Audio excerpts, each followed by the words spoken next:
ভিতরে থাকিয়া ডজনে ডজনে বাংলা হিন্দি গানের হাফেজ হইয়া বাইর হইতেছে না। আর এই কারণেই তো তোমার ছেলে তোমার কথা মানে না, বাপের কথা মানে না, মার কথা মানে না, আলেম ওলামা বুঝে না, মসজিদের ইমাম বুঝে না, মুয়াজ্জিন বুঝে না, চাচা জেঠা বুঝে না, বাড়ির মুরব্বী বুঝে না। যেখানে যায় সেখানে যাত্রার লগে বেয়াদবি করে, যাত্রার লগে ঝগড়া বাজায় বসে থাকে। আমার বেয়েরা দোস্ত আবাব, তার কথায় মানুষ অসন্তুষ্ট, তার কাজে মানুষ অসন্তুষ্ট। সমাজের মানুষ তারে দেখতে পারে না দুই চোখে, বয়ের সামনে কেউ কিছু কয় না, কিন্তু দুই চোখে দেখতে পারে না। এটার কারণ হলো পেট খারাপ। এটার কারণ কি? বুয়াতে পাকি জাতি নতে পাকে কেরদার, জেনা জাদা নাবাশুদ জুজে জেনা খার, যে মরদুম সগ যে সগ মরদুম না জায়দ, যে গুন্দুম যাও যে যাও গুন্দুম নায়ায়দ।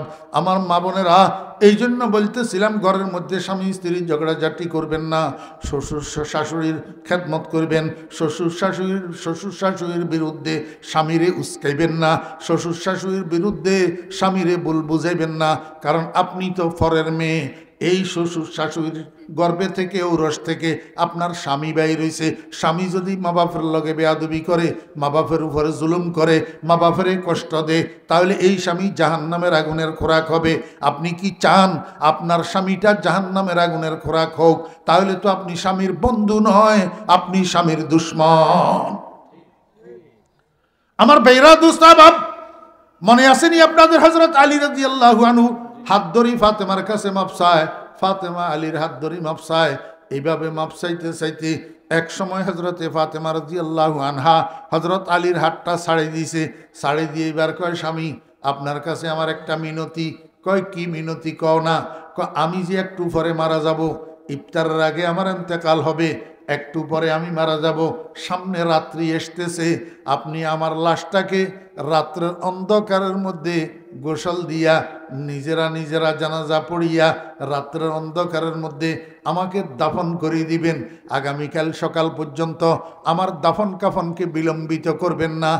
আর আমার জানাজায় শরীক হওয়ার জন্য, আমার দাফনে শরীক হওয়ার জন্য কোনো বেগানা পুরুষকে সংবাদ দিবেন না।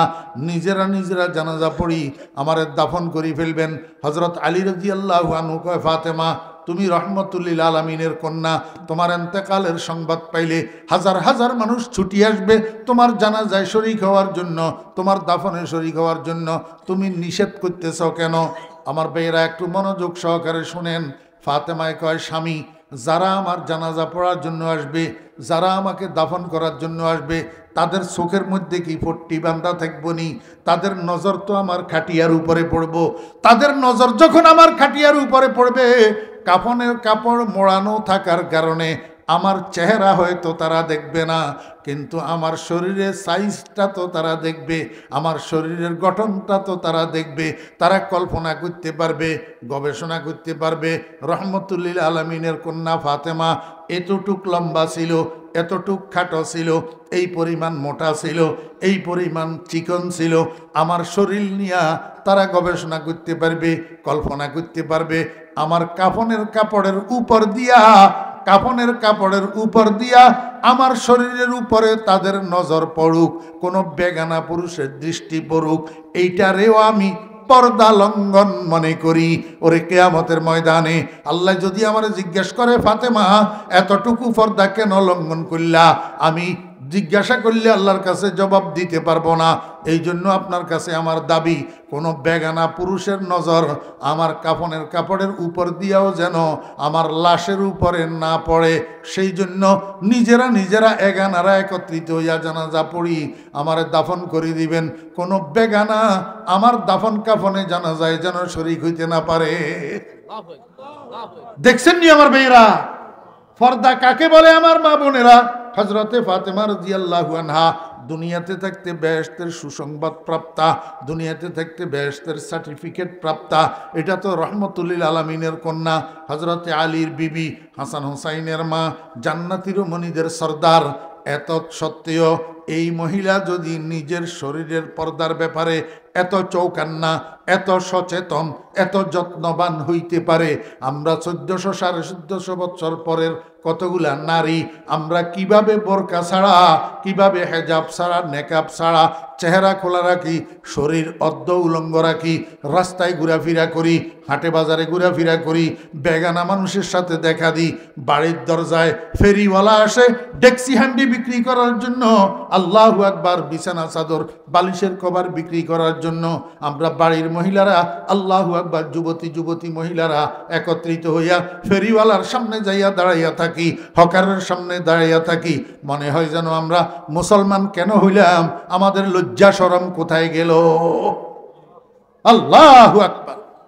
সর্বশেষ একটা কথা বলি আমার ভাইয়েরা, যেই বেপরদা মহিলারা কিয়ামতের ময়দানে আল্লাহ পাকের আদালতে দোষী সাব্যস্ত হবে এবং শাস্তির ঘোষণা শুনবে, এই বেপরদা মহিলারা আল্লাহ পাকের কাছে আরজি পেশ করবে, রব্বুল আলামিন, আমি যে বেপরদা চলছি আমার নিজের দোষে না, কারণ আমি প্রথমে একজনের কন্যা ছিলাম, আমার বয়স যখন 10-12 বছর 15 বছর ছিল তখন আমার অভিভাবক লা ইয়াদখুলনাল জান্নাতা ওয়া লা ইয়াজিদনা রিহাহা ওয়া ইন্না রিহাহা লাতুজাদু মিন মুসিরাতিন কাযা ওয়া কাযা وصدق رسوله النبي الأمي الكريم ونحن على ذلك لمن الشاهدين والشاكرين ربنا تقبل منا إنك أنت السميع العليم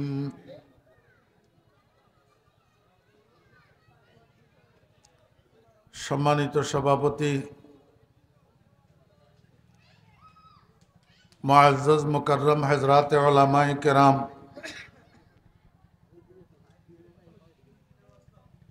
সমাবেত ধর্মপ্রাণ মুসলমান ভাইরা, পর্দার আড়ালের সম্মানিতা পর্দানশী মা ও বোনেরা,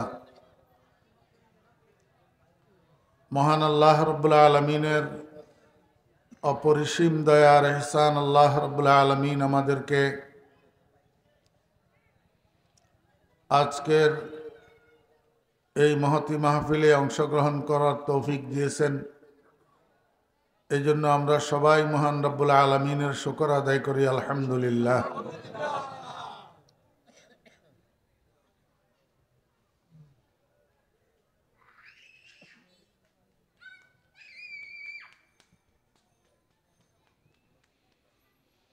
আল্লাহ পাক নিজে বেজোড়, কিন্তু পৃথিবীতে বানাইছেন সব জোড়া জোড়া। এই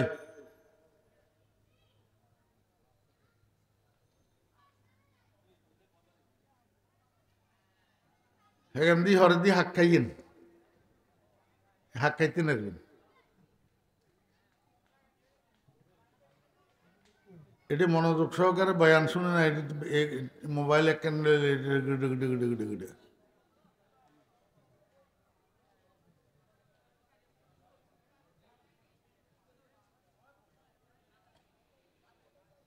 আল্লাহ পাক নিজে বেজোড়, ওয়াহদাহু লা শারীকা লাহ,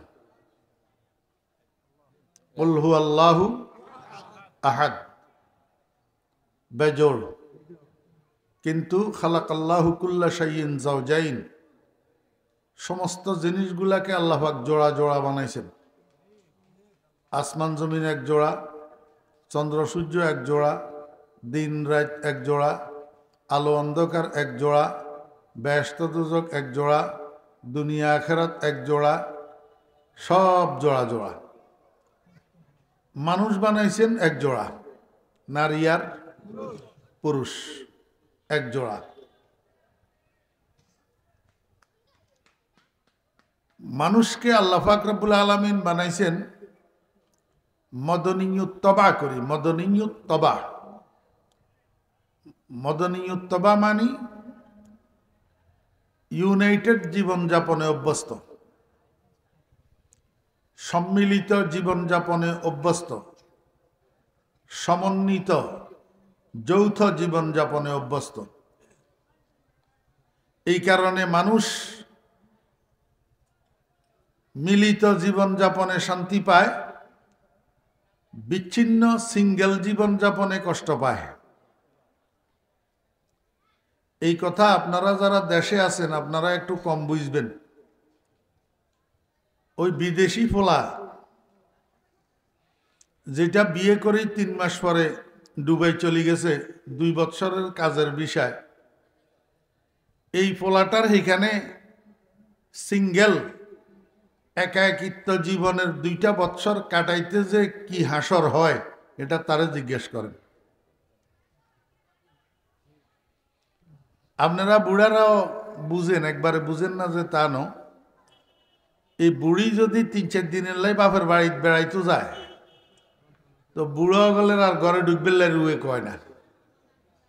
ওমা ঠিক না বে ঠিক? হ্যাঁ,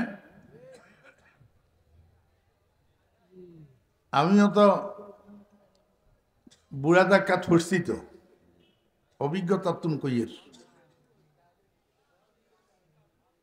বুড়ি 3-4 দিনের লাই বাপের বাড়িতে বেড়াইবের লাই গেলে একা ঘরে আর রাত কাটাইবের লাই রুয়ে কয় না। কেন? আল্লাহ পাক মানুষের বানাইছেই সম্মিলিত তবিয়ত দিয়া, বিচ্ছিন্ন তবিয়ত দিয়া বানায় নাই। এই জন্য মানুষের মৌলিক অধিকারের মধ্যে একটা অধিকার হলো জীবন সঙ্গিনী গ্রহণ করা। জীবন সঙ্গিনী গ্রহণ করা। যখন দেখছে বাতের ব্যবস্থা হইছে, যখন দেখছে থাকার ব্যবস্থা হইছে, চাকরিও একটা হইছে, বাড়িও একটা হইছে, এবারে কয় যে বিয়া। এবারে কি বিয়া? কারণ এখন আর একা থাকতে বালা লাগে না, এখন জোড়া লাগবো। কিন্তু এই যৌথ জীবন যাপনটা মানুষের শান্তিময় হয়, সুখময় হয় ওই সময় যখন মানুষের যৌথ জীবন যাপনটা আল্লাহ পাকের দেওয়া বিধান মেনে চলা হয়। আল্লাহ পাকের দেওয়া বিধান মেনে যদি না চলা হয় তো যৌথ জীবন যাপনটা জাহান্নামের কুণ্ডলিতে পরিণত হয়, শান্তি নেই। যৌথ জীবন যাপনের জন্য আল্লাহ পাক যে সমস্ত বিধিবিধানগুলা দিছেন তন্মধ্যে একটা বিধানের নাম হইল পর্দা। একটা বিধানের নাম কি? পর্দা। এই পর্দাটা 3 প্রকার। পর্দাটা কয় প্রকার? 3 প্রকার। একটা পর্দা হলো চোখের পর্দা, আর একটা পর্দা হলো আওয়াজের পর্দা, আর একটা পর্দা হলো শরীরের পর্দা। কয় প্রকার? 3 প্রকার। মনোযোগ আসেনি? মনোযোগ যদি না থাকে সারা জীবন ওয়াজ শুনলেও বদভ্যাস ছাড়া যাব না। আর মনোযোগের সাথে একদিন ওয়াজ শুনলেই যথেষ্ট।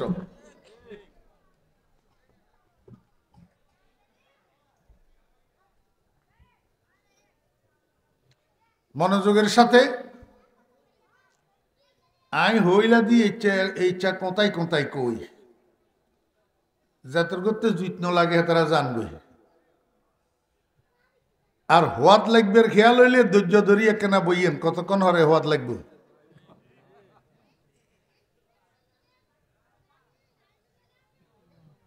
যাতে করতে হইলা ধরি হওয়াত না লাগে তারা আস্তে আস্তে আড়া ধরেন।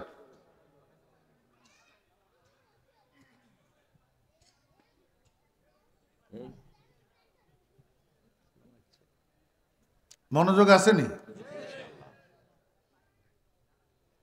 পর্দা কয় প্রকার?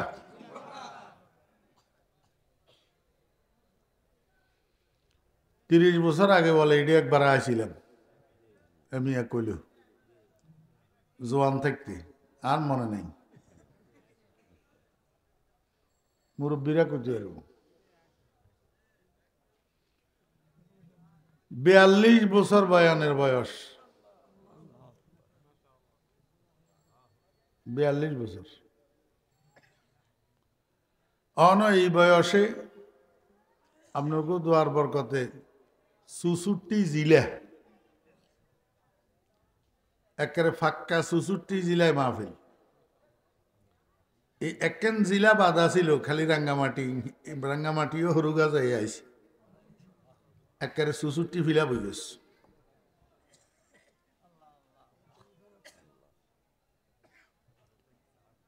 পর্দা কয় প্রকার? 3 প্রকার। 1 নম্বর চোখের পর্দা। আল্লাহ পাক কোরআন শরীফের মধ্যে বলেন, কুল লিল মুমিনিন,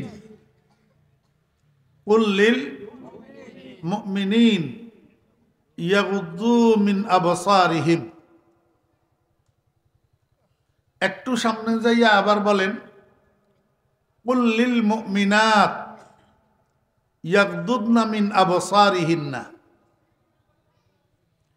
অর্থটা একটু পরে কমু, আগে উদাহরণ দিয়ে বুঝাই। আল্লাহ পাক বলেন, যৌথ জীবনযাপনের ক্ষেত্রে একজন বেগানা পুরুষ একজন বেগানা মহিলাকে ঘরে অথবা ঘরের বাহিরে, রাস্তায় অথবা মার্কেটে যদি একজন বেগানা পুরুষ একজন বেগানা মহিলাকে অতিক্রম করে, একজন আরেকজনের ক্রস করে, এই দুজন মানুষ দুইটা প্রাইভেট কারের মতো। কিসের মতো? দুইটা প্রাইভেট কার রাত্রে রাস্তায় যদি দুই দিক থেকে আসে, তো ড্রাইভিং এর নিয়ম হইল দোনোটা প্রাইভেট কারের ড্রাইভারের সামনের যে দুইটা হেডলাইট আছে এগুনের নিচের দিকে করে দিব, ডিম। কি করে দিব? ডিম করে দিব। যদি ড্রাইভিং সম্পর্কে কারো ধারণা থাকে তাহলে বলেন আফার না ডিফার? ডিফার। আফার না ডিফার? ডিফার। क्या যদি দোনো প্রাইভেট কারের সামনের লাইট দুইটা দুইটা সাইডটা যদি আফারে উঠাইয়া রাখে, তাহলে দোনোজন ড্রাইভারের সামনের দিকে কিছু দেখতো না। তো এবারে সামনাসামনি মারি দিব, সামনাসামনি কিরব মারি দিব। মারি দিলে গাড়িও দোনোয়ান ভাঙব, ড্রাইভারও দোনোগাম মরব। যার নাম অ্যাক্সিডেন্ট। যার নাম কি? অ্যাক্সিডেন্ট। আল্লাহ কয়, ও বেগানা নারী পুরুষ, যৌথ জীবন যাপনে তোমরা এক ঘরে বসবাস করিবা, এক বাড়িতে বসবাস করিবা, এক রাস্তায় চলাচল করিবা, প্রয়োজনে এক মার্কেটে শপিং করিবা। এমত অবস্থায় একজন বেগানা পুরুষ যদি একজন বেগানা নারীকে অতিক্রম করো, তোই দোনোজনের সামনের হেডলাইট দুনোগারে নিচের মুই করে দিও। কুল্লিল মুমিনিন ইয়াগুদ্দু মিন আবসারিহিম। আমার বন্ধু আপনি বলুন, কুল কাকে বলবেন? লিল মুমিনিন, আপনার উম্মতের ইমানদার পুরুষদেরকে, যারা একজন ইমানদার মহিলার জন্য বেগানা, তাদেরকে বলেন তারা যেন লাইট দুটার নিচের দিকে করে দিয়ে হাঁটে। লাইট বুঝছেননি? চোখ দুটারে নিচের দিকে করে দিয়ে যেন কি করে? হাঁটে। একটু সামনে যাই আল্লাহ পাক বলেন, কুল্লিল মুমিনাত ইয়াগদুদনা মিন আবসারিহিন্না। আমার বন্ধু আপনি বলুন, লিল মুমিনাত, আপনার উম্মতের ইমানদার মহিলাদেরকে, যারা একজন পুরুষের জন্য বেগানা, তাদেরকে বলুন ওই একজন বেগানা পুরুষকে ক্রস করার সময় ওই ইমানদার মহিলা যেন তার চক্ষুগুলাকে নিচের দিকে করিয়া হাঁটে। বুঝছেন না? বুঝেন না? কেন?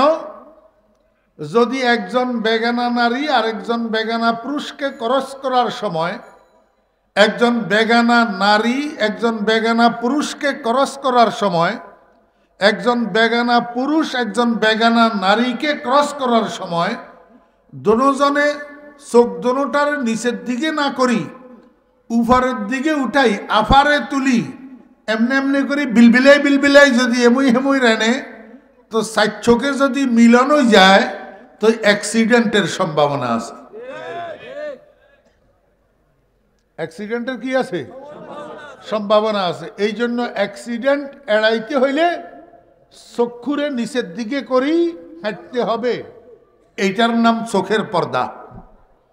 এটার নাম কি? আমারে আপনারা বুঝি থাকলে কেনা কন দুই জাতের কথা কইছে, ইমানদার পুরুষ আর ইমানদার মহিলা।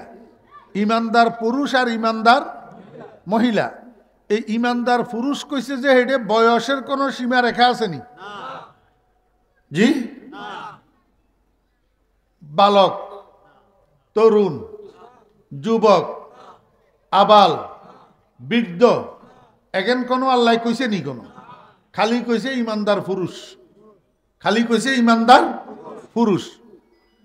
ইমানদার মহিলা কইছে যে হেডে তরুণী, যুবতী, বৃদ্ধা এমন কিছু কইছে নি? কোনো খালি কইছে ইমানদার মহিলা, খালি কইছে ইমানদার মহিলা।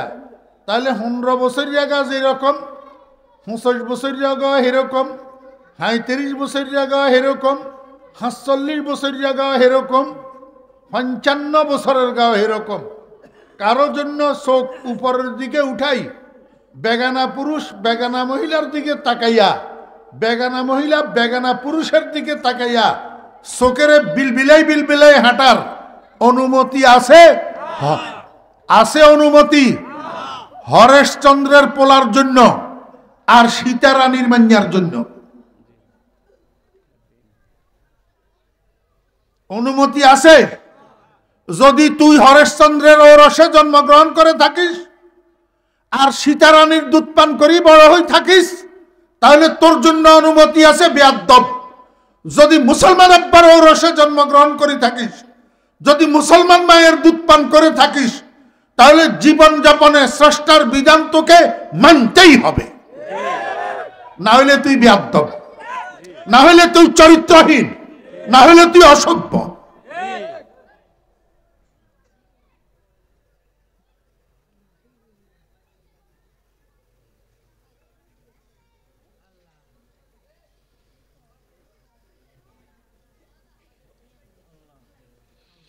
আমি তোমাদেরকে ফলো করতেছি, ভদ্রতার পরিচয় দাও। তোমাদের বয়সের আমার নাতি আছে, নাতি, ছেলে না। জেন্টালিটি প্রদর্শন করো।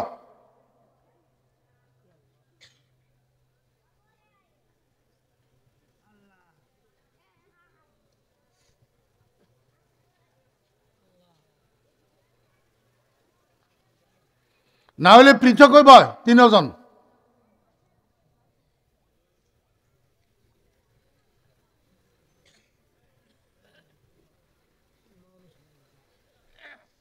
বেয়াদ্দব মানুষের কপালে লেখা থাকে না বেড়া।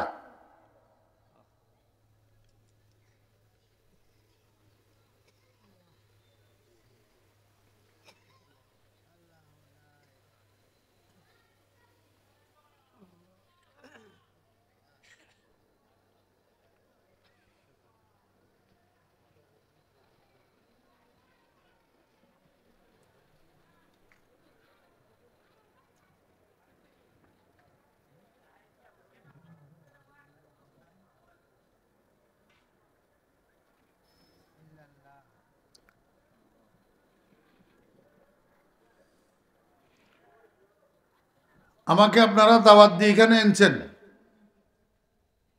আমি বিনা দাওয়াতে আসিনি। আমি কন্ট্রাক্টের বক্তা নই। I M a teacher. আমি শুধু বক্তা নই, আমি একজন শিক্ষক।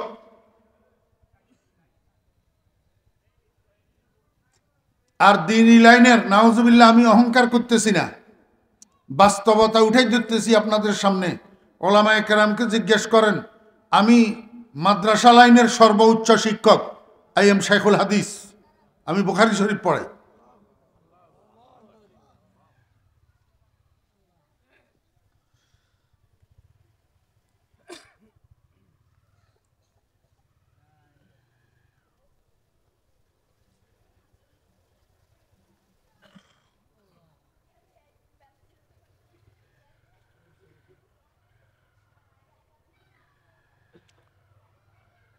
আমি আবার বলতেছি, যার মনোযোগ নাই সে উঠি চলে যাও। এখানে বসে হাসতে পারবে না, একজনের সাথে একজনের কথা বলতে পারবে না। আমি এই মাইকের সামনে যতক্ষণ বসা আছি এতক্ষণ আমি এই উপস্থিত জনতার জন্য শিক্ষক, সবাই আমার ছাত্র। যারা শিষ্টাচার প্রদর্শন করবে এরা আদব কায়দাওয়ালা ছাত্র, আর যারা শিষ্টাচার বিরুদ্ধাচরণ করবে তারা বেয়াদব ছাত্র।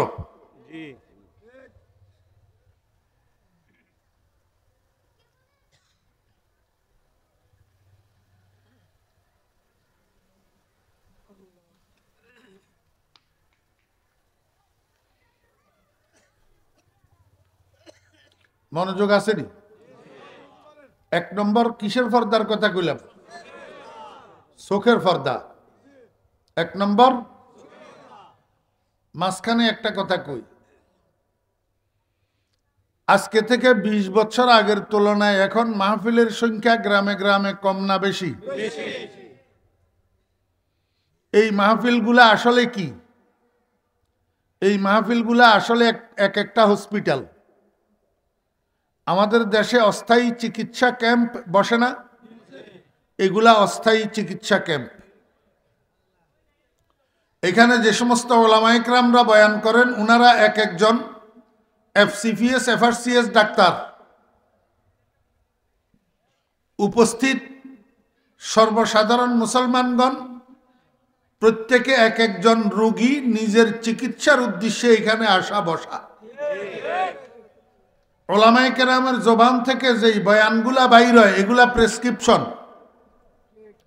বয়ানের মধ্যে যেই আমলের কথাগুলা থাকে সেগুলো হলো মেডিসিন।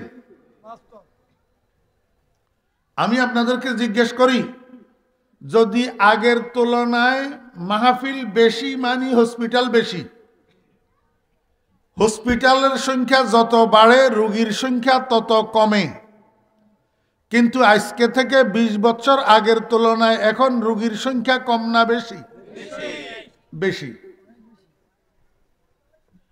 আগে এক সময় মানুষের কাছে যে আদব কায়দা ছিল, মুরব্বীদের প্রতি শ্রদ্ধা ছিল, মা বাপ চাচা জেঠা বড় ভাই এলাকার শ্রদ্ধার মাতাব্বর মসজিদের ইমাম মুয়াজ্জিনের প্রতি মানুষের যে শ্রদ্ধা ছিল এখন আগের তুলনায় বেশি না কম?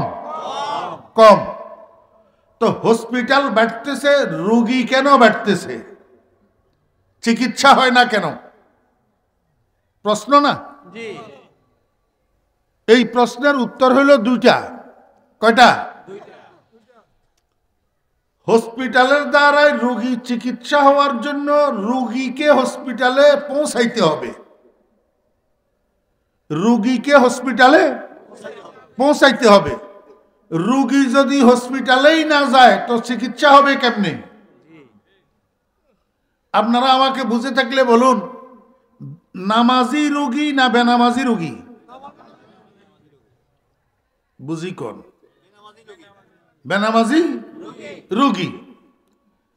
ইয়াবা খায় যে এটা রোগী না ইয়াবা খায় না যে এটা রোগী? রাত্রের 11টা থেকে 3টা পর্যন্ত ফ্রি ফায়ারের মধ্যে ডুবি থাকে আর ইউটিউবের মধ্যে ডুবি থাকে যে এইটা রোগী না যারা সুন্দর মতো ঘুমায় তারা রোগী? ফ্রি ফায়ারের মধ্যে ডুবি থাকে যে তারা রোগী, ইউটিউবের মধ্যে ডুবি থাকে যে তারা রোগী। আপনারা এখন একটু ডাইনে বামে তাকাইয়া দেখেন তো, এই মাহফিলের মধ্যে আজকে যারা উপস্থিত হয়েছে এখানে রোগীর সংখ্যা বেশি না সুস্থ মানুষের সংখ্যা বেশি? নামাজি বেশি না বেনামাজি বেশি? নামাজি বেশি। তাহলে সুস্থ মানুষ হসপিটালে, রোগীর গোষ্ঠী হসপিটালের বাইরে। যারা ফ্রি ফায়ার চিনে না এরা হসপিটালে, ফ্রি ফায়ারের মধ্যে যারা ডুবি নিজের জীবনকে ধ্বংস করে ফেলতেছে এরা কিন্তু হসপিটালের বাইরে। তো রোগী যদি হসপিটালে না পৌঁছায় চিকিৎসা হবে কেমনে? এই কারণে মাহফিলের সংখ্যা যত বাড়তেছে রোগীর সংখ্যাও তত বাড়তেছে। এটার জন্য দায়ী কারা? আমার ভাইয়েরা, ঘরের মধ্যে একটা মানুষ যখন অসুস্থ হয় তখন সেই মানুষটা নিজে নিজে হসপিটালে যেতে পারে না, অন্য কোনো অভিভাবক গার্ডিয়ান তাকে হসপিটালে নিতে হয়, হসপিটালে নিতে হয়। কিন্তু এখন আমরা যারা অভিভাবক আছি আমরা রোগীদেরকে হসপিটালে নেওয়ার উদ্যোগ গ্রহণ করি না। আমাদের প্রত্যেকের সন্তান আছে, যুবক, তরুণ, বালক, কিশোর, যারা হসপিটালের ধারে কাছে যায় না। আমরা আব্বারা নিজেরা সুরসুর করি হসপিটালে যাই ওয়াজের মাহফিলে, কিন্তু ওই বাচ্চাগুলারে হসপিটালে নেওয়ার জন্য আমরা চেষ্টা করি না। প্রয়োজন ছিল আমার সন্তানটাকে, আমার ভাতিজাটাকে, আমার বাগিনাটাকে, আমার নাতিটাকে, আমার বাড়ির ছেলেটাকে, আমার প্রতিবেশীর ছেলেটাকে হাতে ধরি, পায়ে ধরি, বুঝাইয়া সুজাইয়া, প্রয়োজনে নাস্তা করাইয়া, চা খাওয়াইয়া, বাপ হইলে ছেলের হাতের ভিতরে 500 টাকার একটা নোট দিয়া বলার দরকার ছিল, আব্বা তোরে 500 টাকা দিলাম, চল আব্বুর সাথে একটু ওয়াজে চল। করি নাই আমরা কোনোদিন। আমরা নিজেরা শুকনা সুফি। আমরা এই রোগীগুলাকে হসপিটালে নেওয়ার কোনো চেষ্টাই আমরা করি না। একদিন, 2 দিন, 3 দিন, 4 দিন, 5 দিন, 7 দিন এক একটা মাহফিলে যদি এদেরকে নেওয়া হতো, হক্কানি উলামায়ে কেরামের জবানের কথাবার্তা যদি এদের কানে ঢুকতো, একদিন, 2 দিন, 3 দিন, 4 দিন, 5 দিনে হইলেও এদের মধ্যে পরিবর্তন আসতো। কিন্তু এই ব্যাপারে আমাদের কোনো উৎসাহ উদ্যোগ নাই। এই কারণে মাহফিল নামের হসপিটাল যত বাড়তেছে রোগীর সংখ্যাও দিন দিন তত বাড়তেছে। এই কারণে মুসলমানের বাচ্চাদের কাছে ইসলামের কিছু নাই, সমস্ত হিন্দুয়ানি স্বভাব।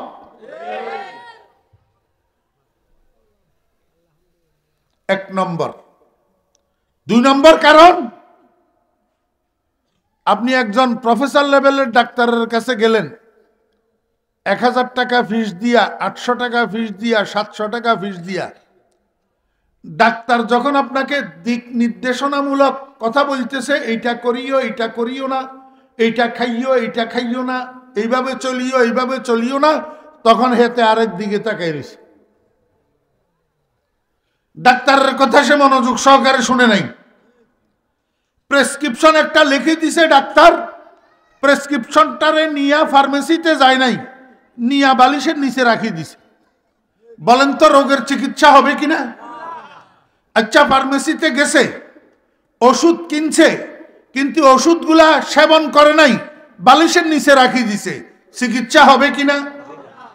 আচ্ছা, ঔষধ সেবন করছে, ডাক্তারে ডোজ লিখে দিছে, সকালে একটা, দুপুরে একটা, রাত্রে একটা, খাওয়ার পর হাতে সারা দিন ওষুধ খায় না, রাত্রে ঘুমাইবার সময় 3টা উত্তরে মারি দিছে। কথা বুঝছেন না বুঝেন নাই? প্রেসক্রিপশন রাইট, কিন্তু ঔষধ কিনা হলো না, রোগের চিকিৎসা হবে না। ঔষধ কিনা হলো, সেবন করা হলো না, রোগের চিকিৎসা হবে না। সেবন করা হলো, ডাক্তারের দেওয়া ডোজ মেনটেন করা হলো না, চিকিৎসা হবে না। আমরা যারা এখন ওয়াজের মাহফিলে যাই, আমরা এত উদাসীনতার সাথে ওয়াজ মাহফিলে যাই যে আমরা মনোযোগ সহকারে ডাক্তারের প্রেসক্রিপশনটা শ্রবণ করি না, এবং পরের দিন থেকে এক একটা মেডিসিনের উপরে আমল করা মানে মেডিসিন সেবন করা, এটা আমরা করি না। এই জন্য মাহফিলে যাওয়ার পরেও আমাদের রোগগুলা চিকিৎসা হয় না। দৈনন্দিন যত হসপিটাল বাড়তেছে তত রোগীর সংখ্যাও বাড়তেছে। মনোযোগ নেই, মনোযোগ। এক একটা মাহফিলের মধ্যে কমপক্ষে মাগরিবের পর থেকে শেষ পর্যন্ত যদি 3 জন বক্তা বয়ান করে, এক একজন বক্তায় 1টা 2টা 3টা 4টা 5টা 7টা কোরআনের আয়াত পড়ি অনুবাদ করি আপনাদেরকে বুঝায়। আপনারা এক একজন 10 বছর 20 বছর 30 বছর 40 বছর ওয়াজ শুনতেছেন, কয় দিনের ওয়াজে কয়টা কোরআন শরীফের আয়াতের অর্থ শিখছেন? কোন বুকে হাত দিয়া কোন কয় দিনের ওয়াজে কয়টা কোরআন শরীফের আয়াতের অর্থ শিখছেন? তো কেন যান ওই ওয়াজ মাহফিলে? কি শিখলেন ওয়াজ মাহফিল থেকে? আমি যে বাচ্চা এগুলার সাথে গরমাগরমি করতেছি, মনে করতেছেন, আর বাচ্চাগুলা তো খারাপ মনে করতেছেই, মনে মনে আমারে গালি দিতেছে। কিন্তু আমি কেন করতেছি? মনের দুঃখ কাউকে বোঝানোর জায়গা নেই। সব গতানুগতিক হইয়া গেছে, গতানুগতিক।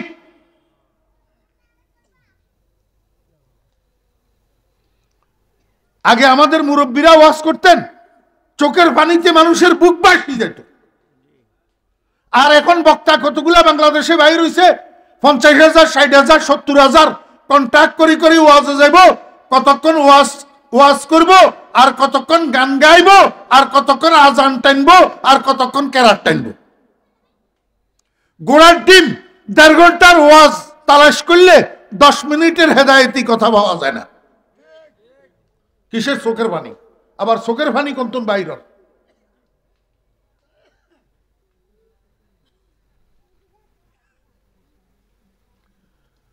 গোটা বয়ানের ময়দানটারে নষ্ট করে দিছে এই জানোয়ারের বাচ্চারা, এই যুবক সমাজ এগুলারে নষ্ট করে দিছে এই জানোয়াররা। এগুলা এই অমনোযোগী হয়েছে তো আমাদের কারণ, এদের দোষ না তো।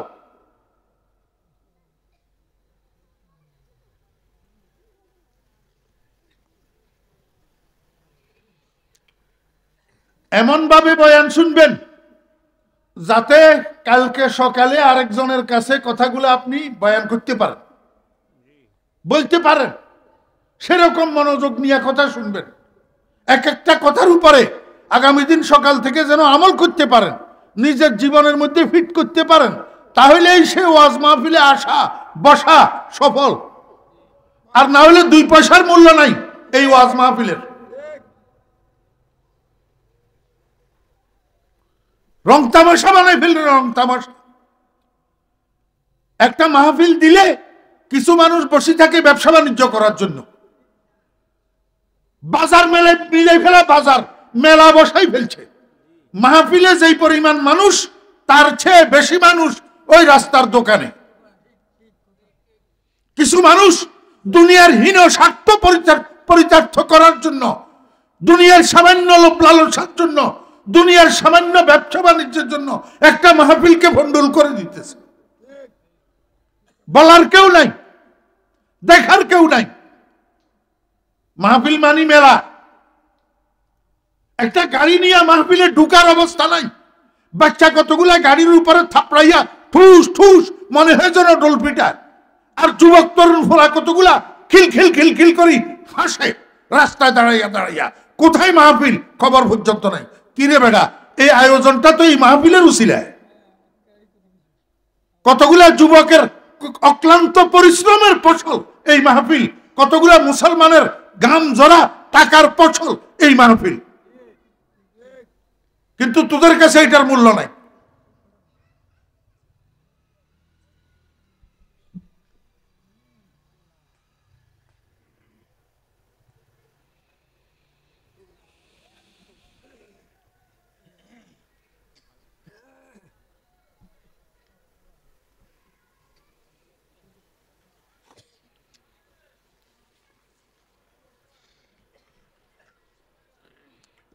ফালতু মানুষ কতগুলো আছে, ফালতু মনে করেন যে এটা আমার গ্রাম, আমার বাড়ি, আমার বাড়ির দরজা, আমি এখানে টাউটারি করবো, বাটপারি করবো, মাস্তানি করবো, তাফালিং করবো।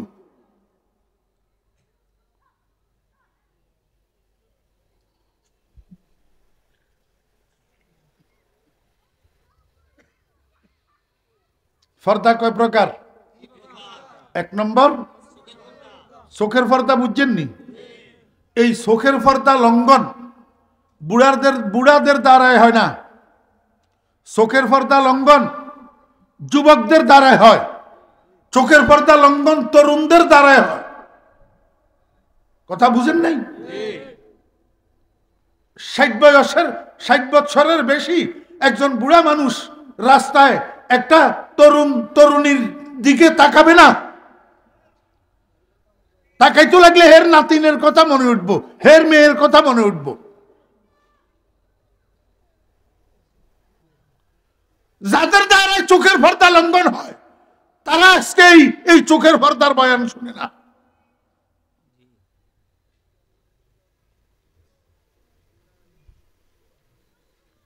দুই নম্বর আওয়াজের পর্দা।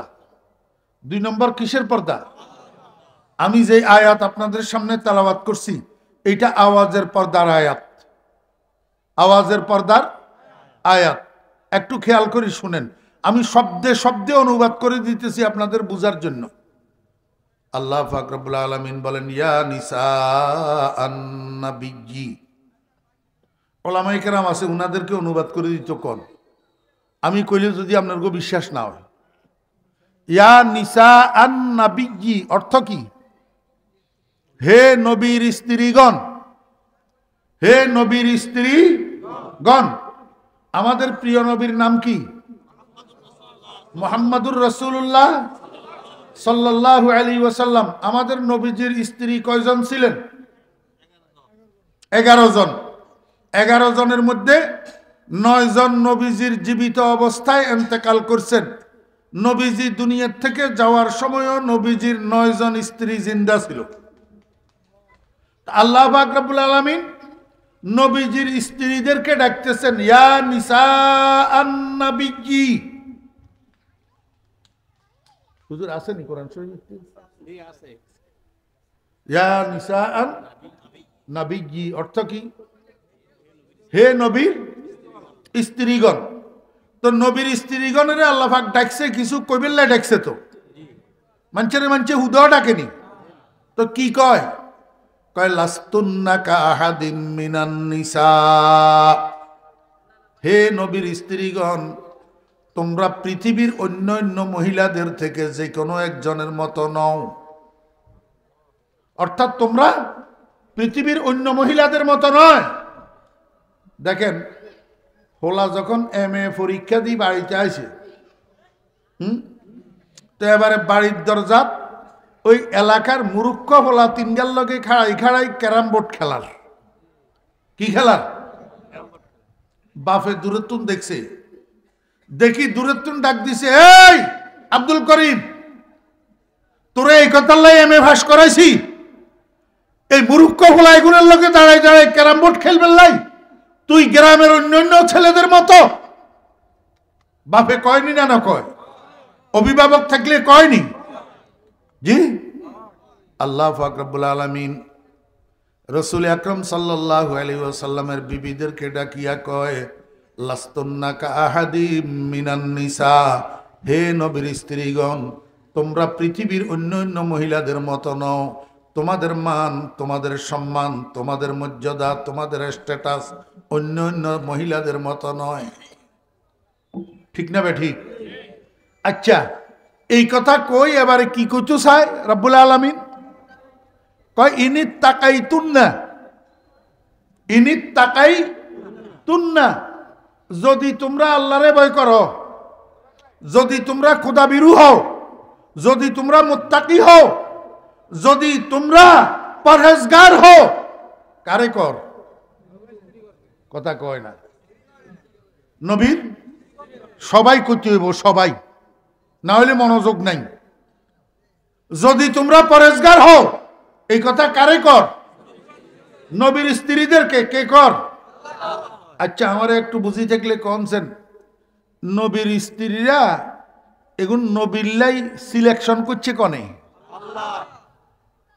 নবীর স্ত্রীগণ কার নির্বাচিত তা আল্লাহ নবীর জন্য স্ত্রী নির্বাচন করছে বুঝি ফরেজগা ছাড়া খোদাবিরু ছাড়া আমার বেহরা দোস্ত আহবাব আপনার ফোলাগা MBBS পাস করছে ফোলাইয়ারে বিয়া করাইবেন অনগামনে ফোলাইয়াল্লাই মাইয়া চাইবেন কেচ্চা মাইয়া ক্লাস 5 হ্যাঁ আপনার মেয়েটা মহিলা মাদ্রাসা থেকে দাওরায়ে হাদিস পাস করছে এই মেয়েটাল্লাই হোলা চাইবেন বিয়া দিবেন লাই কেচ্চা হোলা চাইবেন ক্লাস 2 পাস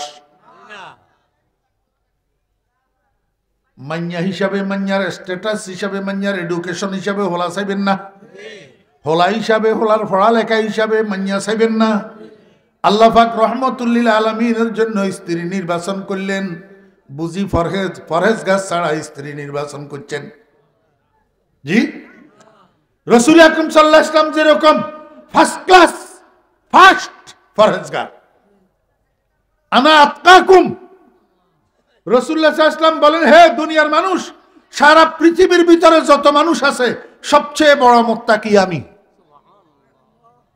সবচেয়ে বড় মুত্তাকি তো যিনি সবচেয়ে বড় মুত্তাকি উনার বিবিরা বুঝি তাকওয়া ছাড়া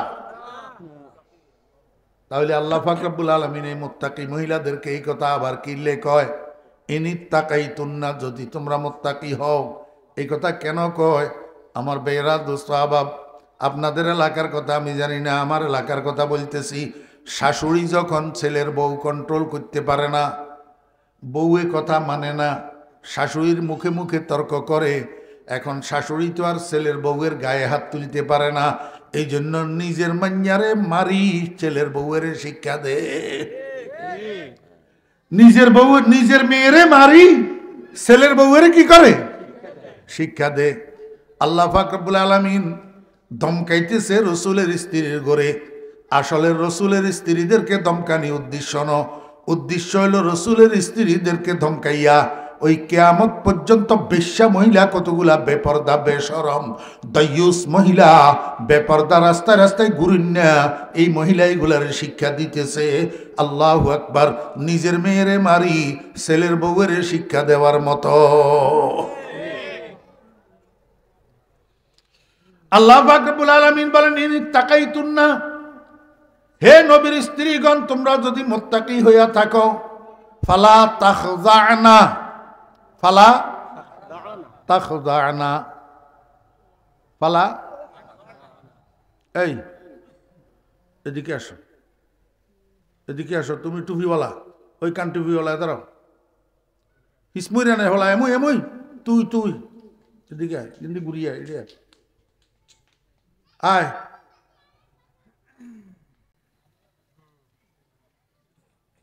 এদের রাস্তা দেন এডে সামনে বুঝো ইন্দি সামনে দিয়ে এডে বুঝো চাই আল্লাহ তোর ভিতরে কিছু ঢুকাই নি কেন একটু গরম বেশি লাগেন না শীত বেশি লাগেন না তাহলে একটু ফিরিয়ে নামাই দে এই মাশাল্লাহ অসুবিধা নেই চুল বেশি হইলে অসুবিধা নেই দে এবারে মনোযোগ সহকারে শুন আমার দিকে তাকা মায়াদারিয়া হলা না দে হ্যাঁ দে এবারে মনোযোগ দে তোর মনোযোগ নাই এই দুনিয়া আখিরাতের সফলতার চাবিকাঠি হইল মনোযোগ চাবিকাঠি কি মনোযোগ যেই ফলার লেখাপড়ায় মনোযোগ থাকে না এই ফলা শেষ পর্যন্ত পরীক্ষায় ফেল করে না পাস করে ফেল করে স্কুল কলেজ বলেন আর মাদ্রাসা বলেন হ্যাঁ যেই ফলার লেখাপড়ায় মনোযোগ থাকে না হিয়া স্কুল কলেজে পড়লে শেষ পর্যন্ত সন্ত্রাসী হয় আর মাদ্রাসায় পড়লে কাঠমল্লই বাইরে আফতাও বেগাইরে ইলমিন ফাদাল্লু ওয়া আদাল্লু গ্রামে আসি মানুষে মাসালা একটা জিজ্ঞেস করলে জানি না কইতে শরম লাগে ভুল উত্তর দে নিজেও গোমরাহ হয় সমাজের মানুষের গোমরাহ করে এটার কারণ অমনোযোগিতা কারণ কি অমনোযোগিতা আল্লাহ পাক আমাদেরকে বুঝার তৌফিক দান করেন আল্লাহ পাক রব্বুল আলামিন রাসূল আকরাম সাল্লাল্লাহু আলাইহি ওয়াসাল্লামের স্ত্রীর ঘরে ডাকি কি কয় ফালা তাখযানা ফালা তাখদানা, সিগা জমা মুয়ান্নাসে হাজের, গ্রামার, আরবি গ্রামার। সিগা জমা মুয়ান্নাসে হাজের, বহস নহি হাজের মারুফ। ফালা তাখদানা, ও নবীর স্ত্রীগণ তোমরা নরম করিও না, তোমরা নরম করিও না। কিয়া নরম করিও না? বিল কওল, বিল কওল, বাওয়াসিতায়ে হরফে জর মফউল বিহি, আই কাওলা কুন্না। ফালা তাখযানা কাওলা কুন্না, ও নবীর স্ত্রীগণ যদি তোমরা ক্ষুধাবিরু হইয়া থাকো, তোমাদের মধ্যে যদি পরেশগারি থাকে, তোমরা তোমাদের কথারে নরম করিও না। তোমরা তোমাদের কথারে কি করিও না? নরম করিও না। এই নরম করিও নার কি অর্থ? আমার বেয়েরা দোস্ত আবাব, মানুষের মধ্যে দুইটা সম্পর্ক আছে, একটা এগানেগির সম্পর্ক আর একটা বেগানেগির সম্পর্ক। একজন নারী একজন পুরুষ দুজন হয় এগানা, একজন নারী একজন পুরুষ দুজন হয় বেগানা। এগানা মানি আপন, বেগানা মানি পর। এগানা কন আর বেগানা কন, যেই দুইজন মহিলা পুরুষের মধ্যে বিবাহের বন্ধন জায়েজ, বিবাহের বন্ধন হালাল, এরা দুইজন বেগানা, এরা দুইজন বেগানা। যেই দুইজন মহিলা পুরুষের মধ্যে বিবাহের বন্ধন হারাম, এরা দুইজন এগানা। মা আর ছেলের মধ্যে বিয়ে হইতে পারে না, এরা দুইজন এগানা। ভাই আর বোনের মধ্যে বিয়ে হইতে পারে না, এরা দুইজন এগানা। আপন মামা আর বাগ্নির মধ্যে বিয়ে হইতে পারে না, এরা দুইজন এগানা। আপন ভাতিজি আর আপন চাচা জ্যাঠা, এদের মধ্যে বিয়ে হইতে পারে না, এরা দুইজন এগানা। দাদা আর নাতনি, নানা আর নাতনি, এদের মধ্যে বিয়ে হইতে পারে না, এই জন্য এরা এগানা। শাশুড়ি আর মেয়ের জামাই, শাশুড়ি আর মেয়ের জামাই, এদের মধ্যে বিয়ে হইতে পারে না, এই জন্য এরা এগানা। ছেলের বউ আর শ্বশুর, ছেলের বউ আর শ্বশুর, এদের মধ্যে বিয়ে হইতে পারে না, এই জন্য এগানা। এই জন্য কি এগানা। একটু সামান্য ব্যতিক্রম আছে, দুইজন মহিলা পুরুষ এমন আছে যাদের মধ্যে বিবাহের বন্ধন জায়েজ নাই, কিন্তু তারা বেগানা। এই দুইজন হইল দুলাভাই আর শালি, দুলাভাই আর শালি। এই দুইজনের মধ্যে বিবাহের বন্ধন জায়েজ নাই, তারপরেও তারা বেগানা। অন্যথায় যত মহিলা পুরুষের মধ্যে বিবাহের বন্ধন হারাম, তারা কিন্তু এগানা। শালি আর দুলাভাইয়ের মধ্যে বিবাহের বন্ধন হারাম, তারপরেও তারা বেগানা। কেন আমার ভাইয়েরা? দুলাভাইয়ের আগদের মধ্যে শালির বোন একটা অলরেডি আছে, দুলাভাইয়ের আগদের মধ্যে শালির বোন একটা অলরেডি আছে। এমত অবস্থায় দুলাভাইয়ে যদি চায়, শালিরে বিয়ে করতে পারবে না, কারণ দুই বোন এক আগদের মধ্যে একত্রিত হওয়া জায়েজ নাই। দুই বোন এক আগদের মধ্যে একত্রিত হওয়া জায়েজ নাই।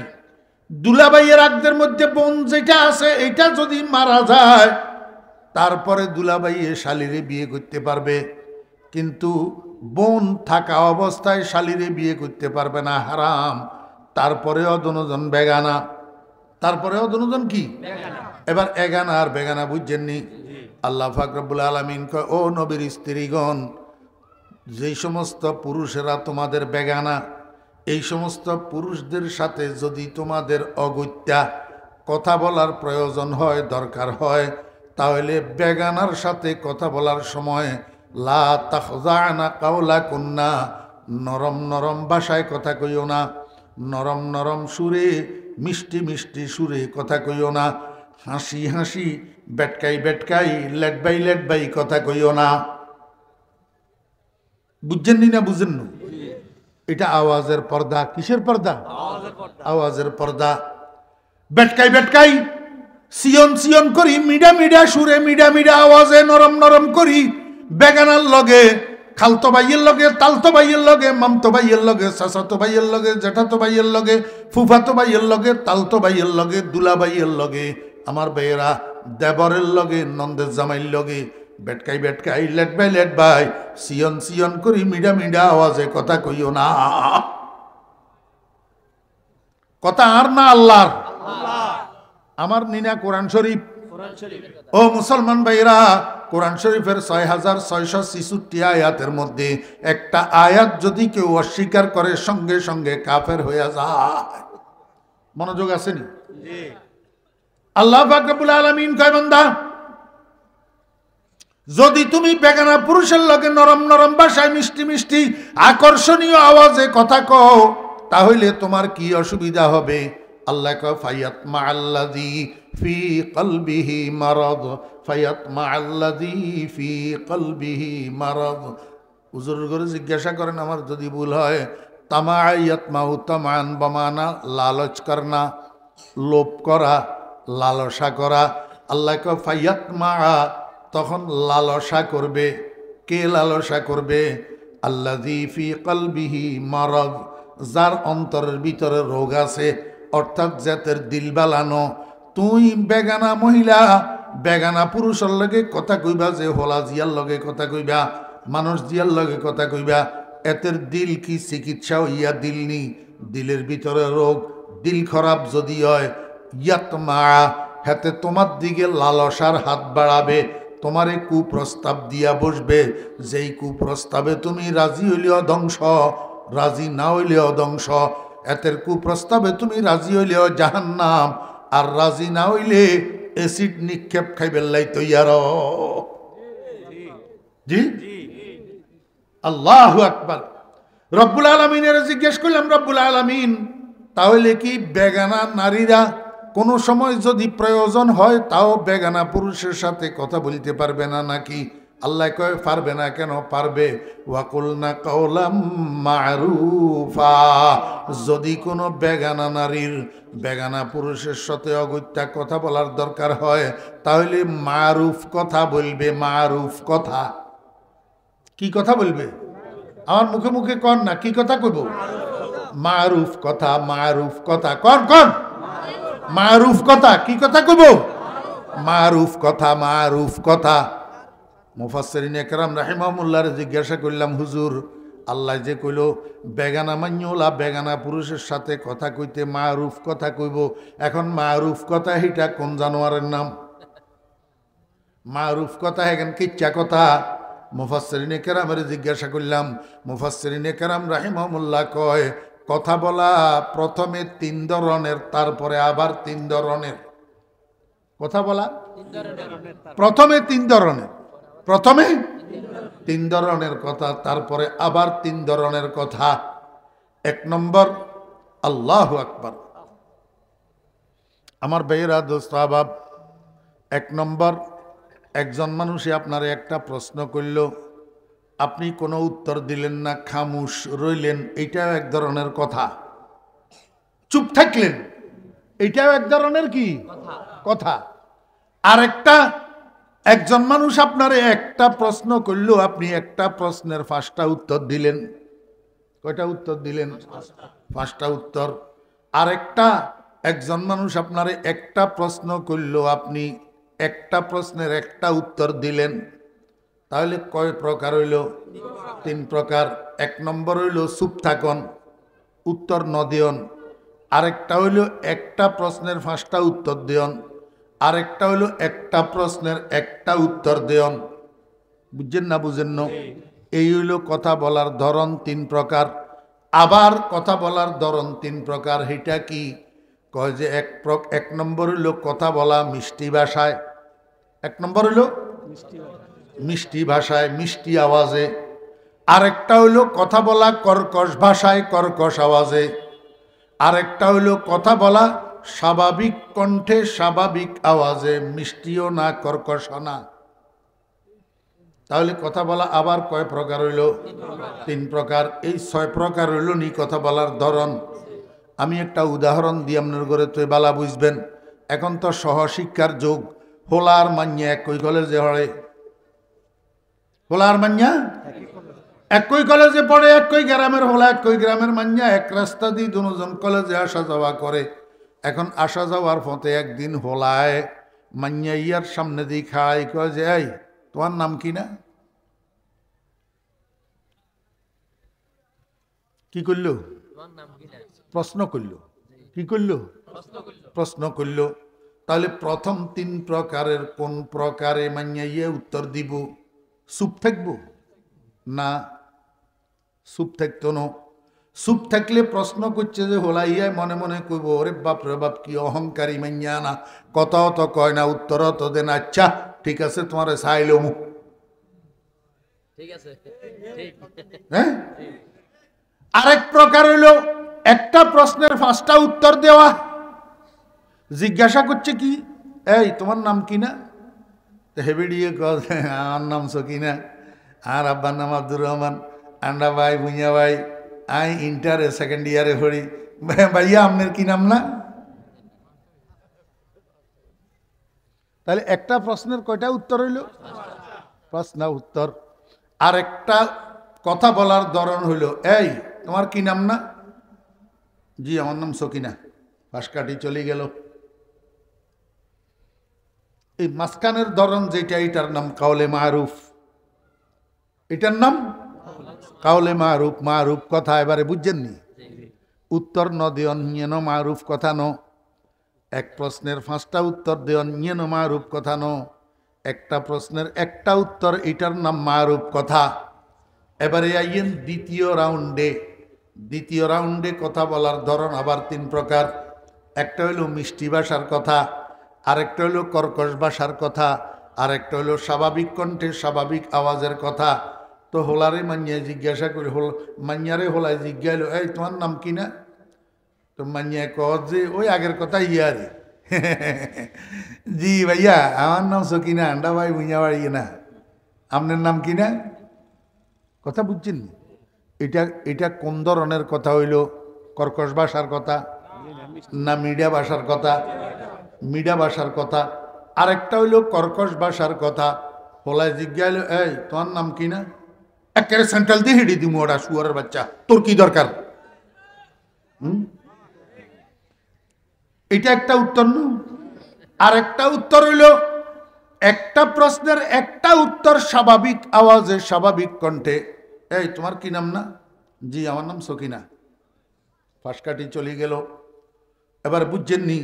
তাহলে মারুফ কথা কোন কথা রে কয়? এক প্রশ্নের 5 উত্তর। প্রশ্নের উত্তরে খামুশ না, এক প্রশ্নের 1 উত্তর।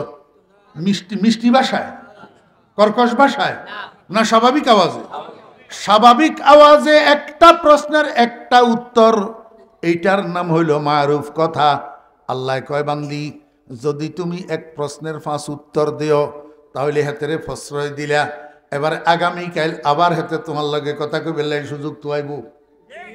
জি, যদি মিষ্টি মিষ্টি ভাষায় কথা কও তাহলে হে তোমার দিকে আকৃষ্ট হইব, কারণ মিডা ভাষার কথা হইল আকর্ষণীয় কথা। বুঝছেন? তো হেতে এবারে মনে মনে বুঝবো তোমার মিডিয়া আওয়াজ পাই, কব যে আমার সিগন্যাল তো গ্রিন আছে, সিগন্যাল তো কি আছে? গ্রিন আছে, এটা বুঝবো। আর যদি কয় একেবারে সেন্ট্রাল দিয়ে হিড়ি দিমু ওরা, এই কথা যদি কও তাহলে অ্যাসিড নিক্ষেপের লাই প্রস্তুত থাকো গই হাতে, এবারে সুযোগ তো আইব তোমার অ্যাসিড মেরবেল লাই। ঠিক আছে নি? আল্লাহ পাক রব্বুল আলামিন কয়, ও কিয়ামত পর্যন্ত আনেওয়ালা ইমানদার বান্দিরা, ইমানদার মেয়েরা, ইমানদার যুবতীরা, ইমানদার তরুণীরা, যদি বেগানা পুরুষের সাথে কথা বলার দরকার হয় এই 2 ধরনের কথা বলবা। একটা প্রশ্নের একটা উত্তর স্বাভাবিক আওয়াজে। খবরদার একটা প্রশ্নের উত্তর 5টা দিও না, আর একেবারে উত্তর না দি খামুশ থাকিও না।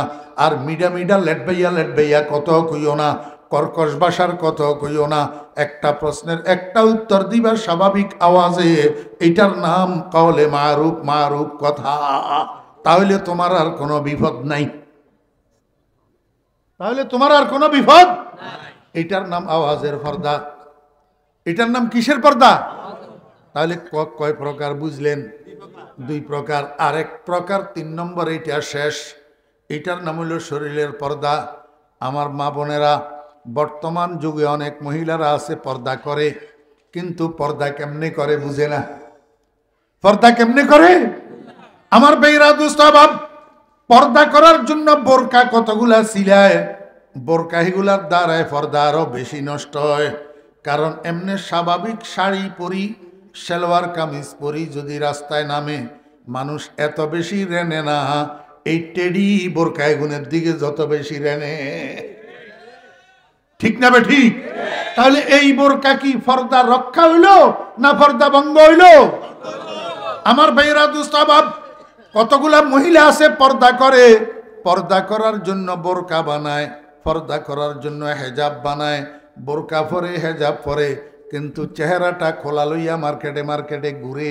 আমারে একটু বুঝি থাকলে বলেন না, চেহারা খোলা লইয়া মার্কেটে ঘুরলে পর্দা হইল নি না হইল না?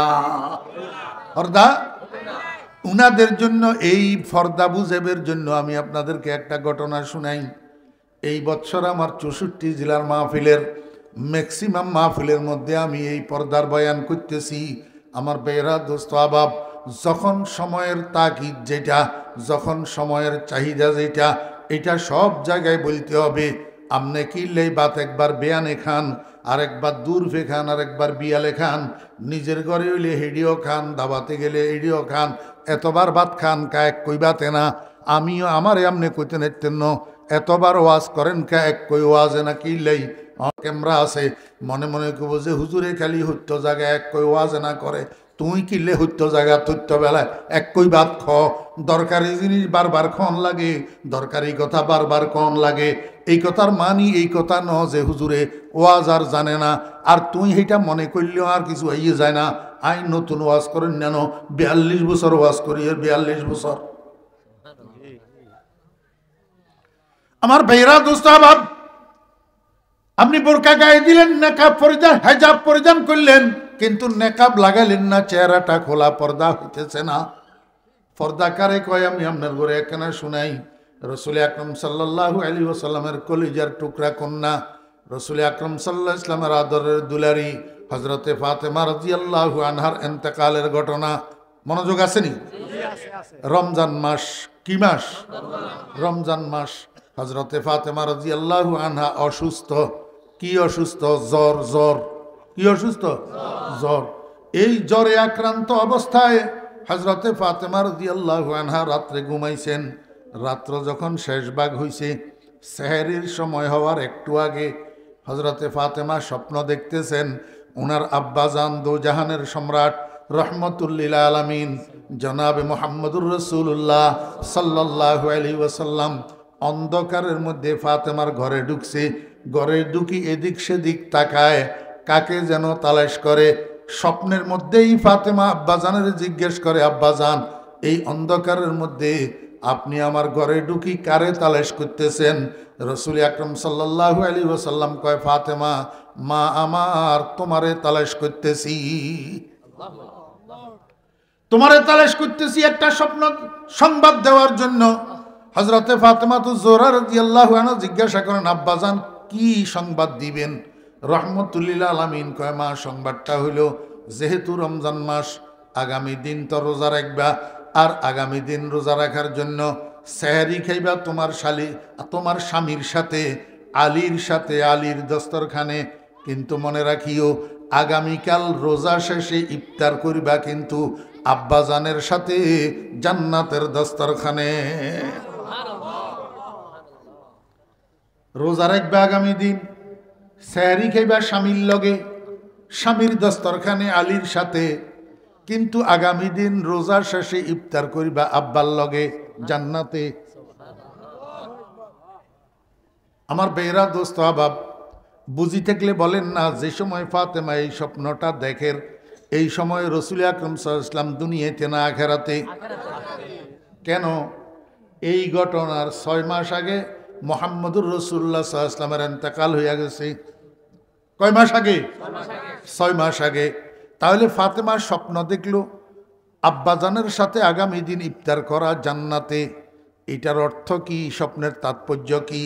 বুঝাই যাইতেছে আজকে ইফতারের আগে ফাতেমার ইন্তেকাল হইয়া যাবে, পরের দিন থেকে ফাতেমা আর দুনিয়াতে নাই।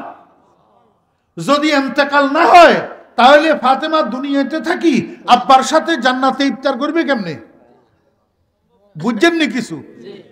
আমার ভাইরা দোস্ত আবাব, হযরতে ফাতেমা রাদিয়াল্লাহু আনহা স্বপ্ন দেখার সাথে সাথে ওনার ঘুমটা ভাঙে গেছে। ঘুম ভাঙার সাথে সাথে বিচলিত হইয়া গেছে, এটা কি দেখলাম, এটা কি দেখলাম।